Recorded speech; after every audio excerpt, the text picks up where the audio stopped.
நண்பர்கள் அனைவருக்கும் வணக்கம். இன்னைக்கு நம்ம வீடியோவில் ஆதார் அட்டை அப்டேட்டை பற்றி மத்திய அரசு கொண்டு வந்துள்ள சில திட்டங்களை பார்க்கலாமா? வீடியோவை ஸ்கிப் பண்ணாமல் முழுமையாக பாருங்கள். ஃபர்ஸ்ட் டைம் நம்ம சேனலை பார்க்குறவங்க மறக்காமல் லைக் பட்டனை தட்டி விட்டுருங்க. அண்டு நம்ம சேனலை சப்ஸ்கிரைப் பண்ணிக்கோங்க. அப்போ தான் நான் போடுற வீடியோ உடனுக்குடன் உங்களுக்கு நோட்டிஃபிகேஷனாக வரும். வாங்க வீடியோக்குள்ளே போகலாம். நீ ஆதார் அட்டையை இதற்கும் பயன்படுத்தலாம் நேரடியாக அறிவித்தது மத்திய அரசு. ஆதார் சட்ட விதிமுறைகளில் சில திருத்தங்களை மத்திய அரசு கொண்டு வந்துள்ளது.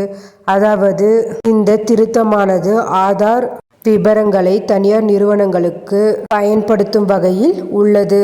இது தொடர்பாக மத்திய மின்னணு மற்றும் தகவல் தொழில்நுட்ப அமைச்சகம் கடந்த வெள்ளிக்கிழமை அன்று அறிக்கை ஒன்றை வெளியிட்டிருந்தது.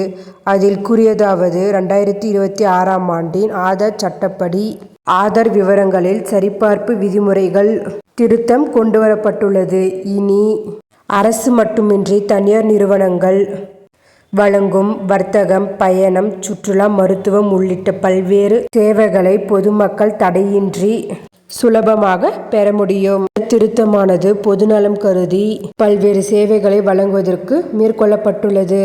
இதன் மூலம் ஆதார் விவரங்களை அரசு மற்றும் தனியார் நிறுவனங்கள் பயன்படுத்த முடியும்.